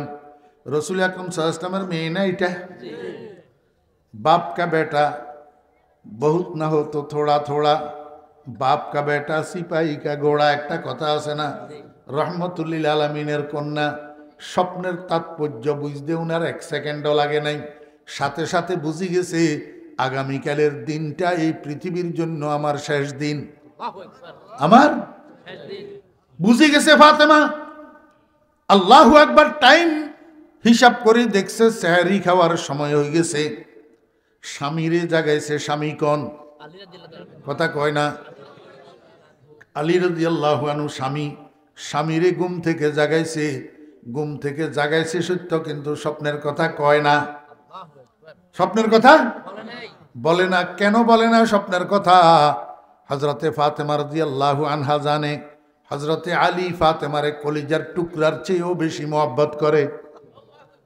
এটা বুঝা গেছে ফাতেমার ইন্তেকালের পরে ফাতেমারে যখন দাফন করছে হযরত আলী রাদিয়াল্লাহু আনহু ফাতেমারে দাফন করে কবরের কাছ থেকে দূরে যায় না কবরের পাশে বসে থাকে সারা দিন সারা রাত বসে বসে কান্দে আর কবরের দিকে তাকাইয়া আল্লাহু আকবার শের পড়ে হাবিবুন গাবা আন আইনি ওয়া জিসমি হাবিবুন গাবা আন আইনি ওয়া জিসমি ওয়া আন কলবি হাবিবি লা ইয়াগিবু হাবিবুন লাইসা ইয়াদিলুহু হাবিবুন ওয়া মা লিসাওয়াহু ফি কলবি নসিবু ও ফাতেমা তুমি আমার থেকে গায়েব হইয়া গেলা বুঝি কিন্তু তুমি কি জানো যে তুমি আমার চোখের থেকে আর শরীরের থেকে আড়াল হইছ আমার অন্তর থেকে তো আড়াল হইতে পারো নাই আমি তো একটা সেকেন্ডের জন্য তোমাকে অন্তর থেকে আড়াল করতে পারি না এক সেকেন্ডের জন্য তো তোমাকে বলিয়া থাকতে পারি না হাবিবুন গাবা আন আইনি ওয়া জিসমি ওয়া আন কলবি হাবিবি লা ইয়াগিবু আমার বেরা দোস্ত আহবাব হযরতে ফাতেমা বুঝছে আমি যেরকম স্বপ্নের তাৎপর্য বুঝতে দেরি হয় নাই আলীরে যদি আমি স্বপ্নটা বলি তো আলীও এক সেকেন্ডের মধ্যে স্বপ্নের তাৎপর্য বুঝে যাবে আলীও বুঝে যাবে যে আগামী দিনের পরে আর আমার হায়াত নাই তখন আলীর সেহরি খাওয়াটা ঠিক মতো হবে না এই জন্য আগে স্বপ্নের কথা আলীরে না বলি আগে সেহরিটা দুজনে ঠিকঠাক মতো খাইয়া লই আলীর সেহরি খাওয়াটা যেন বিঘ্নিত না হয় আমার মা বোনেরা পর্দার আড়াল থেকে যারা বয়ান শুনতেছেন আমি এই পয়েন্টে আপনাদেরকে একটু নসিহত করব আমাদের দেশের কিছু কিছু মা বোনেরা আছে স্বামীরা বাইরের থেকে কাজ করি আসে কেউ রোয়া রুই আসে কেউ ধান কাটি আসে কেউ দোকানদারি করি আসে কেউ রিক্সা চালে আসে কেউ ইট ভাঙ্গি আসে কেউ মাটি কাটি আসে এক একজন পুরুষ বাহিরের থেকে এক একটা কাজকর্ম করি ঘরে আসে আমাদের কিছু মা বোনেরা আছে এমনি স্বামী ঘরে ঢুকতে না ঢুকতে শুরু হইয়া যায় অভিযোগের ফিরিস্তি তোমার আব্বাই আমারে এমন কইল কা তোমার মায় আমারে গেল কা তোমার বোনে আমার লগে ঝগড়া লাগলো কা এমন হইল কা তেমন হইল কা দুনিয়ার অভিযোগ এমনি স্বামী মাত্র ঘরে একটা কদম দিছে শুরু হইয়া যায় আর ফলে হয় কি জানেন পুরুষেরা বাইরের থেকে যখন কর্ম করি আসে তখন মেজাজ থাকে হিট এই সময়ের মধ্যে ভালো কথাও শুনতে ভালো লাগে না এবার যখন মা বোনেরা এই অভিযোগের ফিরিস্তি শুরু করি দে এই শুরু হয়ে যায় দুম্মুর ঘরের ভিতরে মারামারি কিলাকিলি গালাগালি আমার ভাইয়েরা সংসারটা জাহান্নামে পরিণত হয় অশান্তির দুর্গে পরিণত হয় এই জন্য আমি বলবো আমার মা বোনেরা হযরতে ফাতেমা রাদিয়াল্লাহু আনহা থেকে শিক্ষা গ্রহণ করেন এই স্বামী যখন বাহিরের থেকে কাজ করি ঘরে আসবে আগে স্বামীর জামাটা শরীরের থেকে খোলেন জুতাগুলা খোলেন গরমের দিন হইলে একটা গামছা দিয়া শরীরের গামগুলা মুছি দেন একটা পাখা দিয়ে একটু বাতাস করেন এক গ্লাস শরবত করে দেন লুঙ্গিটা আর গামছাটা স্বামীর হাতে ধরাইয়া দেন বলবেন আপনি গোসল করিয়া আসেন আমি খানা রেডি করতেছি এইবার খাওয়া দাওয়ার পরে যখন রিল্যাক্স হবে যখন মুড ভালো হবে তখন না হয় আস্তে আস্তে আপনার অভিযোগগুলো একটা একটা করে বলেন দেখবেন আর রিয়াকশন হবে না কিন্তু ঘরে ঢুকার সাথে সাথে অভিযোগ শুরু করে দিয়েন না তাহলে দাম্পত্য জীবনে শান্তি থাকবে না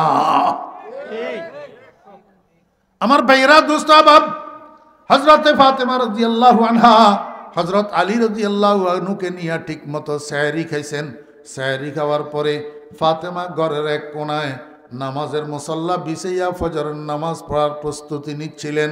হযরত আলী রাদিয়াল্লাহু আনহু চলে গেছেন মসজিদে নববীতে। মসজিদে নববী থেকে ফজরের নামাজ পড়ি আবার যখন বাসায় ফিরছেন দেখেন যায় নামাজটা খালি, নামাজের মুসাল্লায় ফাতেমা নাই। হযরত আলী রাদিয়াল্লাহু আনহু অবাক হইয়া গেলেন, কিরে জীবনেও তো কোনো দিন ফাতেমাকে এশরাকের নামাজ না পড়ি মুসাল্লা থেকে উঠতে দেখলাম না, আজকে অসুস্থ শরীরে এশরাক না পড়ি কোথায় গেল? তালাশ করতে করতে যাইয়া পাইলেন ফাতেমাকে রান্নাঘরে যাইয়া ফাতেমা একসাথে বড় বড় 3টা কাজ শুরু করে দিয়েছেন। 1 নম্বর কাজ শুরু করছেন, চুলার মধ্যে আগুন জ্বালাইছেন, বড় একটা হান্ডির মধ্যে বেশি পরিমাণে কতগুলা পানি গরম দিয়েছেন। আরেকটা কাজ শুরু করছেন, বড় একটা গাবলার মধ্যে আল্লাহু আকবার 2 শিশু পুত্র হাসান হুসাইন রাদিয়াল্লাহু আনহুমার পরিধানের যত কাপড় চোপড় সবগুলারে একসাথে ভিজাইছে দোয়ার জন্য। 3 নম্বর কাজ শুরু করছে, বড় একটা ডিশের মধ্যে বেশি পরিমাণে কতগুলা আটা দিয়া খামির বানাইতেছে রুটি বানানোর জন্য। হযরত আলী রাদিয়াল্লাহু আনহু দেখিত হতবাক, ও ফাতেমা ব্যাপারটা কি? জীবনেও তো কোনো দিন তোমাকে এশরাকের নামাজ না পড়ি মুসাল্লা ত্যাগ করতে দেখি নাই, আজকে এই অসুস্থ শরীরে এশরাকটাও পড়লা না, নামাজের মুসাল্লা থেকে কেন উঠি গেলা? এতগুলা কাজ একসাথে কেন শুরু করলা? এতগুলা পানি কার জন্য গরম করতেছ? বাচ্চাদের জামা কাপড় সবগুলা যে একসাথে ভিজাইলা অসুস্থ শরীরে, তুমি এগুলা ধুইবা কেমনে? আল্লাহু আকবার। এতগুলা আটার খামির কেন বানাইতেছ? এই খামিরের রুটি আমরা সবাই মিলে 3 দিন খাইলেও তো শেষ হবে না। এই সময়ের মধ্যে ফাতেমা কয়, আলী একটা কথা আপনাকে বলা হয় নাই, আমি গত রাত্রে একটা স্বপ্ন দেখেছি। এতক্ষণে ফাতেমায় স্বপ্নের কথা কয়। হযরত আলী রাদিয়াল্লাহু আনহু কয়, ফাতেমা কি স্বপ্ন দেখছ? ফাতেমায় কয়, আলী আমি স্বপ্নের মধ্যে দেখলাম আমার আব্বাজান রহমতুল্লিল আলামিন অন্ধকারের মধ্যে আমার ঘরে প্রবেশ করছেন। আমার ঘরে প্রবেশ করি, অন্ধকারের মধ্যে এদিক সেদিক তাকায়, কাকে যেন খুঁজে। আমি জিজ্ঞেস করলাম, আব্বাজান কাকে খুঁজেন? আমার আব্বাজান বললেন, বাবা তোমারে খুঁজতেছি একটা সংবাদ দেওয়ার জন্য। আমি জিজ্ঞেস করলাম, বাবা কি সংবাদ? আব্বাজান আমাকে বললেন, মা আগামী দিন তো রোজার দিন, রমজান মাস রোজা রাখবা, আর রোজা রাখার জন্য সেহরি করবা একটু পরে তোমার স্বামীর সাথে, আলীর সাথে, আলীর দস্তরখানে। কিন্তু আগামী দিন রোজার শেষে ইফতার করিবা আব্বাজানের সাথে জান্নাতের দস্তরখানে। এই স্বপ্নটা দেখার পরে আমার ঘুম ভাঙি গেছে। আমার বেরা দোস্ত আবাব, হযরত আলী রাদিয়াল্লাহু আনহু, আল্লাহু আকবার, বাবু ইলমির রাসূল, বাবু ইলমির রাসূল। قال النبي صلى الله عليه وسلم انا مدينة العلم وعلي بابها। আমি ইলমের শহর আর সেই শহরের দরজা হইল আমার আলী। রাসূল আকরাম সাল্লাল্লাহু আলাইহি ওয়াসাল্লাম বলেন, আমার উম্মতের মধ্যে সর্বশ্রেষ্ঠ বিচারক হইল আমার আলী। আমার আলীর মতো এত বড় জাস্টিস আমার উম্মতের মধ্যে আর দ্বিতীয় কেউ তৈরি হবে না। আকযাহুম আলী। অতএব আলী স্বপ্ন শোনার সঙ্গে সঙ্গে ফাতেমার যেরকম স্বপ্নের তাৎপর্য বুঝতে দেরি হয় নাই, আলীরও স্বপ্নের তাৎপর্য বুঝতে 1 সেকেন্ড লাগে নাই। এমনি স্বপ্নটা শোনার সাথে সাথে আলী চিৎকার দিয়া কান্না শুরু করছে, বাচ্চা পোলার মতো হাউ মাউ করি কান্দে। যত কিছুই হোক স্বামী তো, এখন স্বামীরে এইভাবে কাঁদতে দেখি ফাতেমাও আর স্থির থাকতে পারে নাই। এবার ফাতেমাও শুরু করে দিয়েছে আলীর সাথে কান্দা। স্বামী স্ত্রী দুজন হাউ মাউ করি কান্দে। ঠিক এই সময়ের মধ্যে 2 জন শিশু সন্তান হাসান হুসাইন রাদিয়াল্লাহু আনহুমা দুজন ঘরের বাইরে খেলাধুলারত ছিল। হঠাৎ করে দুজন আসি ঘরে ঢুকছে, ঢুকি দেখে আব্বুও কান্দে আম্মুও কান্দে। ছোট্ট ছোট্ট আবু শিশু একবার আব্বুর কাছে যাইয়া জিজ্ঞেস করে, আব্বু কাঁদেন কেন? আব্বু কোনো উত্তর দেয় না, খালি কাঁদে। আবার মায়ের কাছে যাইয়া জিজ্ঞেস করে, আম্মু কাঁদেন কেন? মাও কোনো উত্তর দেয় না, খালি কাঁদে। আমার ভাইয়েরা, বাচ্চারাও নাসুর বান্দা, একবার বাপের কাছে যায় আরেকবার মায়ের কাছে যায়, খালি জিজ্ঞাসা করে আব্বু কাঁদেন কেন, আম্মু কাঁদেন কেন।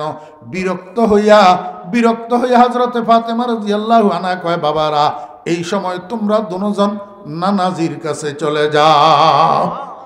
কার কাছে? নানাজি কোথায়? রওজায়ে আকদাসের ভিতরে। নানাজি কোথায়? কবরের ভিতরে। এটা কি ফাতেমায় জানে না? তারপরেও জিন্দা ছেলে দোনোজনের যে মুর্দা একজনের দিকে পাঠায়, রসুল আকরম সাল্লাল্লাহু আলাইহি ইসলামের দিকে পাঠায়, নানাজির দিকে পাঠায়। নানাজি তো কবরে। আল্লাহু আকবার, নাউজুবিল্লাহ মিন জালিক। মুর্দার দিকে নয়, নাউজুবিল্লাহ, মুর্দার দিকে নয়। রসুল আকরম সাল্লাল্লাহু আলাইহি ইসলাম কবরের ভিতরে ঠিক, কিন্তু মুর্দা না। কিন্তু কিনা জিন্দা। আল্লাহু আকবার। ফাতেমা রাদিয়াল্লাহু আনহা রাসূল আকরাম সাল্লাল্লাহু আলাইহি ইসলামের দিকে পাঠাই দিয়েছে। এইটা আজকে ফাতেমার জন্য নতুন কিছু না। ফাতেমা রাদিয়াল্লাহু আনহা যখন ঘরোয়া কাজে বেশি ব্যস্ত হইতেন আর বাচ্চারা উনাকে যাইয়া ডিস্টার্ব করতেন, তখন ফাতেমা বলতেন, বাবারা তোমরা দুজন নানাজির কাছে চলে যাও। নাতিরা নানার জন্য পাগল, নানার নাম শুনলেই দৌড় দে। দৌড়াইয়া যাইয়া নবীজির রওজায়ে আকদাসের উপরে উঠি বসি যায়। নাতিরা দুজন ভিতর থেকে নানাজি কথা কয়, নাতিরা উপরের দিক থেকে শুনে আর উত্তর দে। আবার উপর থেকে নাতিরা কথা কয়, ভিতর দিক থেকে রহমতুল লিল আলামিন শুনে আর উত্তর দে। মিয়ানে আশিক ও মাশুক চে রমজিস, মিয়ানে আশিক ও মাশুক চে রমজিস, কেরামান কাতিবিরা হাম খবর নিস। আমার বেরা দোস্ত আহবাব, রসুল আকরম সাল্লাল্লাহু আলাইহি ইসলামের রওজার চতুর্দিকে শত শত মানুষ দাঁড়াইয়া জিয়ারত করে। আর এখানে নানা নাতিয়ে আল্লাহু আকবার, কবরের ভিতরে বাইরে কথোপকথন চলে। এক গ্রুপেরটা আরেক গ্রুপে শুনে, আরেক গ্রুপেরটা আরেক গ্রুপে উত্তর দে। অথচ জিয়ারতকারী মানুষেরা গোড়ার ডিমও কিছু শোনে না। আজকেও তার ব্যতিক্রম হয় নাই। হযরত ফাতেমা রাদিয়াল্লাহু আনহা কয়, নাতিরা তোমরা, হযরত ফাতেমা রাদিয়াল্লাহু আনহা কয়, বেটারা তোমরা দুজন এই মুহূর্তে নানাজির কাছে চলে যাও। নাতিরা দুজন দৌড়াইয়া যাইয়া রসুল আকরাম সাল্লাল্লাহু আলাইহি ওয়াসাল্লামের রওজার উপরে নবীজি ভিতর থেকে জিজ্ঞেস করেন, আমার নাতিরা এই মুহূর্তে তোমরা এখানে কেন আসলা? নাতিরা কয়, নানাজি আমাদেরকে আম্মু আপনার কাছে পাঠাই দিয়েছে। নানাজি কয়, আমার নাতিরা না, তোমরা এই মুহূর্তে এখানে থাকিও না, তাড়াতাড়ি ঘরে যাও। ঘরে যাইয়া মায়ের চেহারার দিকে তাকাইয়া থাকো। মনে রাখিও আগামী দিন থেকে মায়ের চেহারা দেখার জন্য মাকে আর দুনিয়াতে পাইবা না। আজকে ইফতারের আগে তোমাদের মায়ের এন্তেকাল হইয়া যাবে। এই কথা শুনি এইবার ছেলেরা দুজন চিল্লানি শুরু করছে, কানতে কানতে ঘরে যাইয়া ঢুকছে। হযরত ফাতেমা রাদিয়াল্লাহু আনহা জিজ্ঞেস করে, বাবারা এইবার তোমরা দুজন কাঁদো কেন? হাসান হুসাইন রাদিয়াল্লাহু আনহুমা কয়, আম্মু আমাদের থেকে আর গোপন করিয়েন না, নানাজি আমাদেরকে সব বলে দিছে। আগামী দিন থেকে নাকি আপনার চেহারা আমরা আর দেখতে পাবো না। আজকে ইফতারের আগে আপনার ইন্তেকাল হইয়া যাবে। কথায় কথায় জোহরের নামাজের সময় হয়ে গেছে। হযরত ফাতেমা রাদিয়াল্লাহু আনহা অজু করে জোহরের নামাজটা পড়ছে। জোহরের নামাজের পরে ফাতেমার জ্বর বাড়ি গেছে, শরীরের মধ্যে জ্বরের কারণে কম্পন আসি গেছে। ফাতেমা আর বসে থাকতে পারে না। আল্লাহু আকবার, কিবলামুখী হইয়া ফাতেমা শুইয়া গেছে। বড় ছেলে হযরত হাসান রাদিয়াল্লাহু আনহুরে পাঠাইছে, কয়, হাসান যাও তোমার আব্বারে একটু ডাকি আনো, তোমার আব্বার সাথে আমার জরুরি কথা আছে। আমার বেয়েরা হযরত আলী রাদিয়াল্লাহু আনহু আসছেন, ফাতেমার মাথার পাশে বসি, কয়, ফাতেমা এমন ইমার্জেন্সি কি হইল ডেকে পাঠাইলা? ফাতেমা হযরত আলী রাদিয়াল্লাহু আনহুর হাত ধরি কান্দে আর কয়, ও আলী, আমি যেদিন থেকে আপনার স্ত্রী হইয়া আপনার ঘরে আসছি সেই দিন থেকে স্বামী হিসাবে আপনার যেই হক, সেই হক আমি আদায় করতে পারি নাই। স্বামী হিসাবে আপনার যে খেদমত করার দরকার ছিল আমি হক আদায় করি আপনার খেদমত করতে পারি নাই।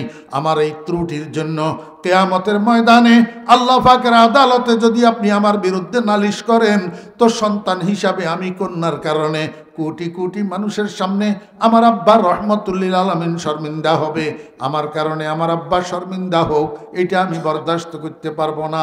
এই জন্য আপনার হাত ধরছি স্বামী, আমি জিন্দা থাকতে আমাকে শুনাইয়া শুনাইয়া একটু বলুন না আমাকে মাফ করিয়া দিলেন কিনা। আমার ভাইরা দোস্ত আহবাব, হযরত আলী রাদিয়াল্লাহু আনহু এই কথা শোনার পর ফাতেমার হাত ধরছে।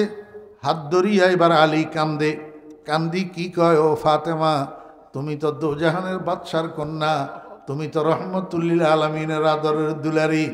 আমি আলী তো কোনোভাবেই তোমার উপযুক্ত ছিলাম না। রহমতুল লিল আলামিন দয়া করি মায়া করি তোমারে আমার হাতে উঠাইয়া দিছে। কিন্তু যেই দিন তোমার বিবি বানাইয়া ঘরে উঠাইছি সেই দিন থেকে আজকে পর্যন্ত এক বেলা খানাও তো তোমারে পেট ভরিয়া খাওয়াইতে পারি নাই, একটা ভালো কাপড়ের জামা তোমাকে পরিধান করাইতে পারি নাই। ও ফাতেমা, সেই দিন থেকে আজকে পর্যন্ত একটা ভালো বিছানায় তোমাকে শুইতে দিতে পারি নাই।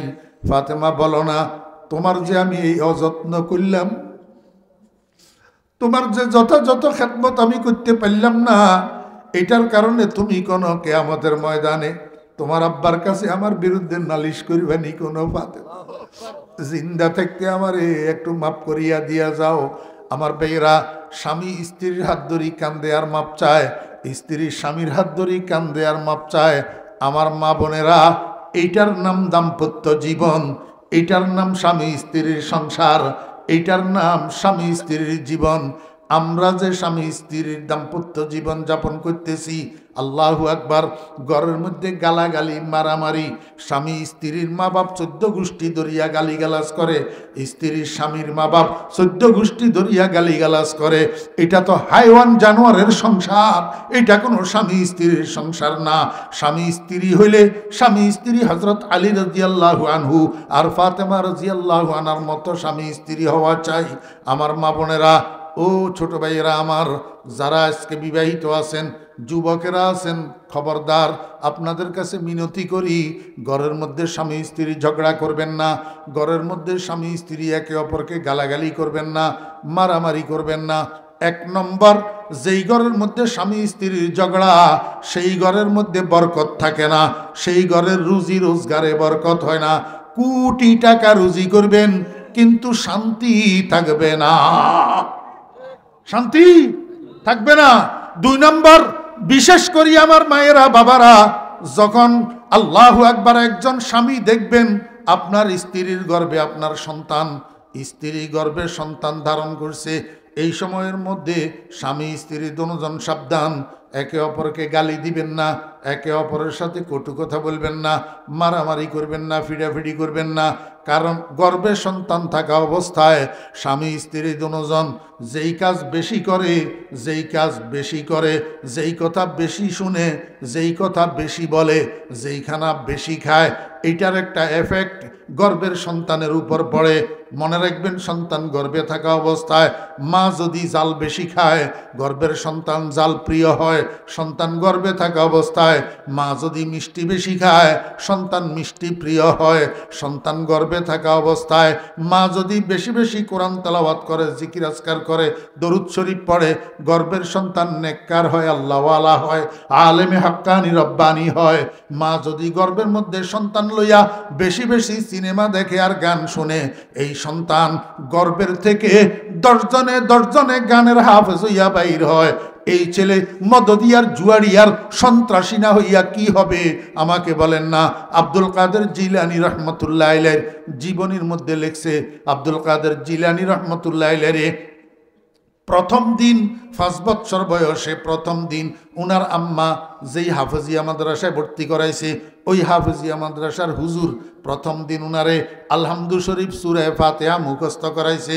মুখস্থ করায় বলছে, বাবারে আমারে একটু আলহামদু সূরাটা এতক্ষণ যে তোমারে মুখস্থ করাইলাম, এটা একটু মুখস্থ শোনাও। আরে শিশু আব্দুল কাদের হুজুরেরে আলহামদু সূরা মুখস্থ শুনাইতে যাইয়া একসাথে 18 পারা কোরআন শরীফ মুখস্থ শুনাইয়া দিছে। কয় পারা? 18 পারা।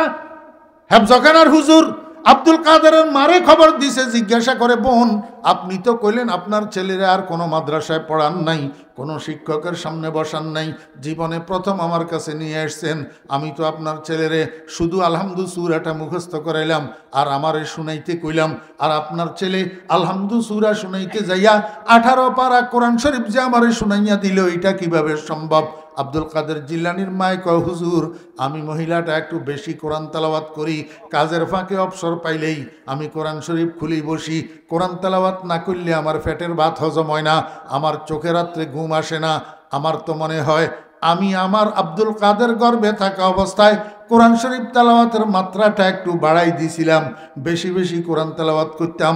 আমার মনে হয় আমার আব্দুল কাদের আমার গর্ভে থাকা অবস্থায় আমার মুখের তেলাওয়াত শুনিয়া শুনিয়া আমার পেটের মধ্যেই 18 পারা কোরআনের হাফেজ হইয়া গেছে। এরে মুসলমান ভাইরা, যদি আব্দুল কাদের জিলানী মায়ের পেটে থাকিয়া 18 পারা কোরআনের হাফেজ হইতে পারে শুধু মায়ের মুখের তেলাওয়াত শুনিয়া শুনিয়া, তুমি যে সন্তান গর্ভের মধ্যে লইয়া এইভাবে বাংলা হিন্দি ছায়াছবির গান শুনো, তোমার সন্তান কি তোমার পেটের